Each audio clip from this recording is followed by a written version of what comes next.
I almost quit YouTube, not because I got hate, not because my gear was bad, because nothing was happening. No views, no comments, no keep going, just silence. And that's when I realized building a channel is like climbing a mountain in the dark. Every step is a lesson, and most steps feel pointless until they don't. If you're starting a YouTube channel in 2026, I'm going to save you months of frustration. I'm breaking down the 5 reasons most people quit and the exact solutions that kept me moving when I was getting close to stopping. And yeah, this thumbnail, AI helped me make it. I'm going to explain why that matters here in a little bit. And nobody tells you this clearly enough. Early YouTube feels like posting into a void. You upload, you're proud, you refresh, and the algorithm is like, that's cool. Anyways, and here's what's messing you up. You start thinking that it's a sign that you're not good enough. It's not. It's just stage 1. And this first solution to that problem is stacking your skills, one upload at a time. And when you have no views, blowing up is not the win. The win is getting 1% better with every single upload that you put through. And here's the list of skills that help me get better with each and every upload.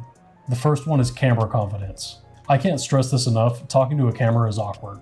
You feel like you're doing an audition alone in your house, but you don't get comfortable by thinking about it. You get comfortable by uploading anyways, no matter what. Next is editing. Early editing improvements make your videos feel like a higher budget instantly. Even smaller upgrades like tighter cuts, better pacing, make people stay longer throughout the video. The third item is scripting and hooks. Once I started scripting, I stopped rambling. I started telling a story, problems, struggles, everything starts to pay off. You do the research early so that you're not fumbling around to try to figure it out during the video. And the fourth item is thumbnails. If your thumbnail doesn't get clicks, basically your video doesn't exist. That's just the harsh truth. And if you're broke, starting out like me, subbing out thumbnails is hard and expensive. So I use AI to close the skill gap, not to replace creativity, but to bridge the gap until I can do it myself or get somebody else to create the thumbnails for me. Because the best video in the world with a bad thumbnail is like building a mansion and hiding it in the middle of the woods. Now here's the next thing that almost made me quit because it hits you substantially harder even when views are low. And that is finding video ideas while trying to stay unique and cheap. Coming up with ideas is brutal, especially when you're trying to be unique and on a budget. Starting a YouTube tech channel with no money is like saying, welcome to my channel. Today we're reviewing the concept of a GPU. Here's my unboxing. It's an empty Amazon box. Don't forget to like, comment, and subscribe for more tech that I can't afford. So here's what actually works. Make an idea vault, not in your head, or not, I'll remember. You need to write it down, get a notepad, get a text file, put it in a folder, really just do anything to get those ideas on paper. And really, don't be selective. If you have an idea, even if it's bad, write it down. And when you finish your current video, grade everything from an A to an F. An A will be anything that you would click instantly, a B with something that's a good idea that needs a little bit of a twist, and a C is a maybe. It's an idea that needs more work. Anything that is a D or an F is probably something you should delete or combine into something else later.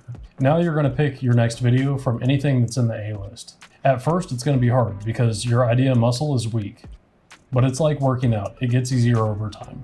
And don't forget, it's okay to experiment. And some of your best videos may be something that you didn't think would make it at all. Now, the third biggest challenge that I ran into is you're going to walk this road alone.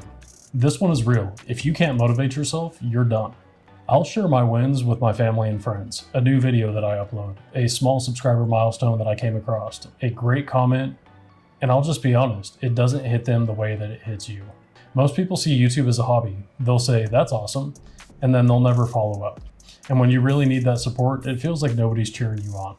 And this may sound harsh, but this is what helped me. Assume you're going to do this alone and build a system, not motivation. And make the mountain personal. Your goal isn't applause, your goal is progress. Because if you're only climbing when people are clapping, you'll never reach the top.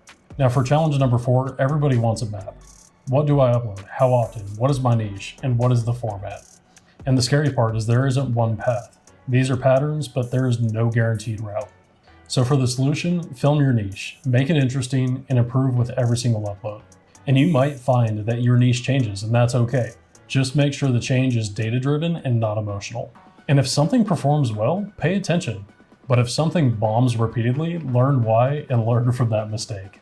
And the 5th challenge is where most people die slowly. Not from failure, but from life. Work, family, stress. Then you realize that it's been 3 weeks and you haven't filmed anything. And here are 2 things that changed everything for me. A semi-permanent setup.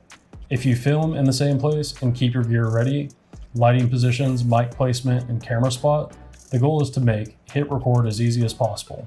And then the next one is build the video before you film. Create the title first, second, create the thumbnail, and third, build your script. So that when you get time to actually hit the record button, you don't waste time, you figure things out, and you just execute. Because if the setup feels like building IKEA furniture every single time, you're gonna take a break that probably lasts 6 months.